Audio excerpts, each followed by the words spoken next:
We all know, or maybe we have met people whom we can describe as power trippers. Meron ho ba kayong kilalang mga power trippers? Who are these power trippers? Yes, by the very word itself, they have power. Magulang ka man, boss ka man, meron ka mang kinatatayuan, the fact that you have a power. And you dilute that power so as to enslave someone. Kaya mo naman palang gawin, iuutos mo pa. No? Kita mo nang madumi yung upuan mo. Tatawagin mo pa yung yaya ninyo, "Yaya, pakilinis." Pwede mo namang linisin. Nakita mo na nga madumi, nakita mo nang maayos. O kaya, nakita ninyong magulo naman ang mga sapatos ninyo sa bahay ninyo. No? Tatawagin mo pa, "Han, come on, linisin mo to." Mga simpleng bagay na ganyan. No? Hindi rin po magandang biro yan, mga ganyan eh. O kaya mo namang gawin no? O dahil ako ang boss, ipapasa ko sa iyo to.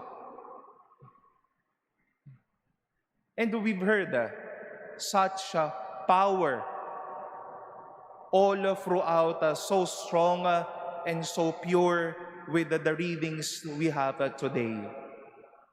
We've heard the power of the tempter or of evil, telling our first parents, Adam and Eve, who told you that it is not bad to eat from that tree.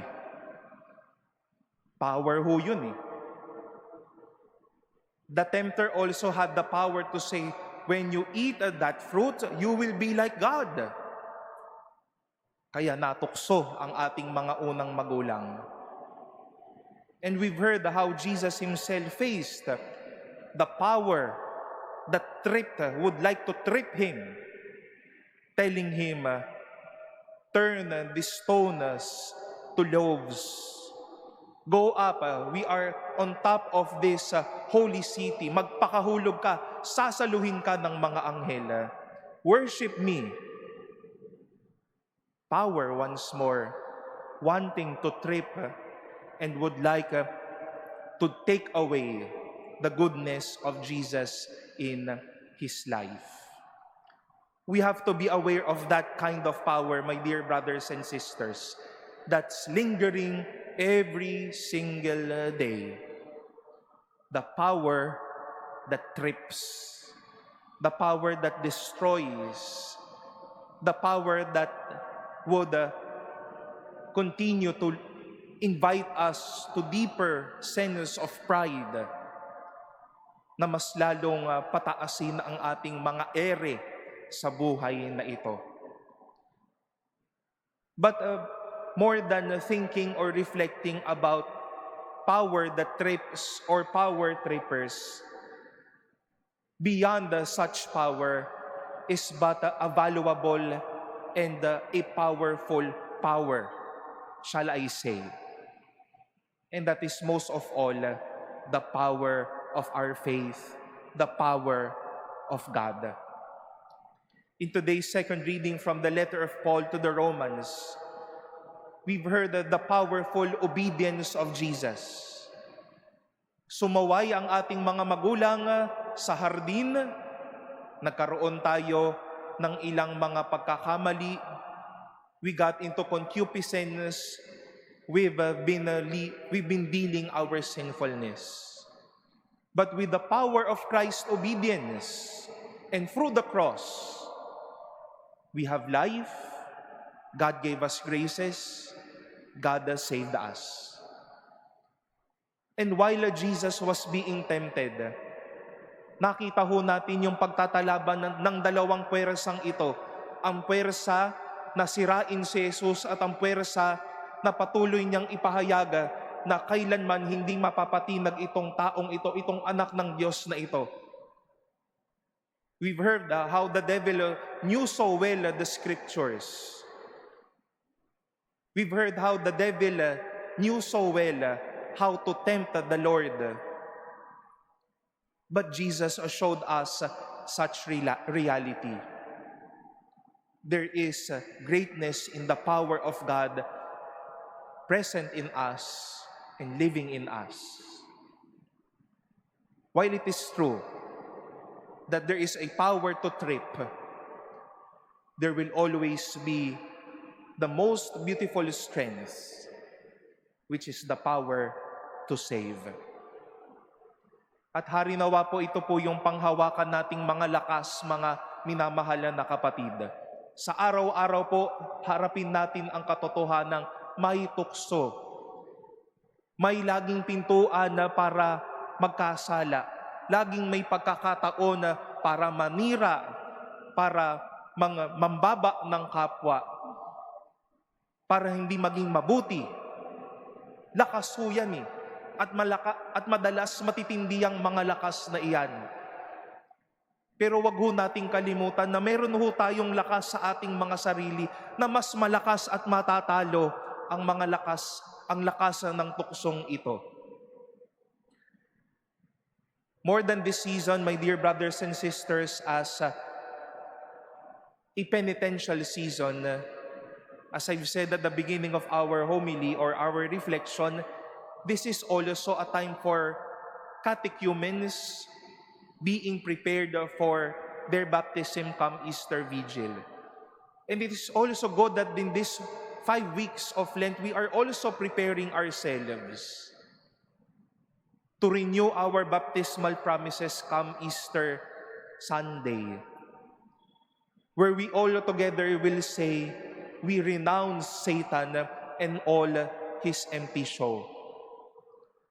At kapangyarihan ho natin, yung biyayang natanggap natin nung tayo'y bininyagan na tayo, ikaw at ako ay mga anak ng Diyos.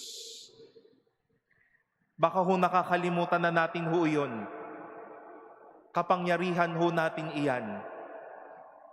Na kaya kapag ka naririyan na yung lakas at tukso ng kasalanan, naririyan na yung kalimutan ng practice of abstinence every Friday, no?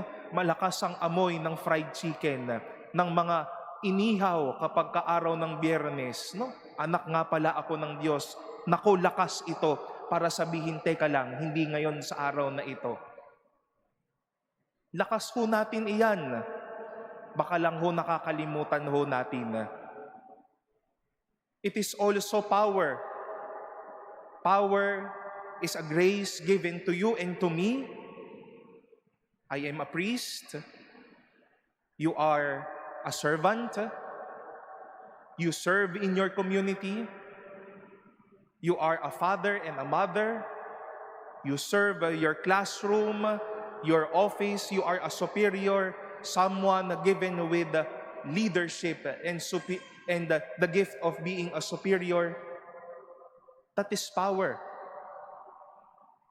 But do not be like the tempter or the devil, using power to trip someone, using power not to love God anymore, using power not to lead others to true faith and life.